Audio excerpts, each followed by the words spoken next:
Nangangalabit ka na naman. Yan ang problema sa'yo eh. Ano ba? Nangangalabit na naman eh. Gusto na namang lumabas eh. Ba? Sit! Talagang...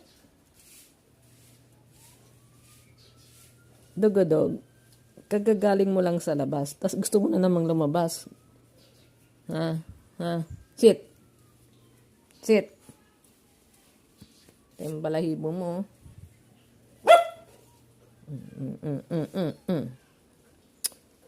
Ang hilig-hilig mong sa labas. Ay, ano nga yung smog? Maaamoy mo. Hoy! Dugodog. Sit. Ngangalabit ka na naman eh. Sit lang. Sit na. Liliguan kayo mamaya. Pero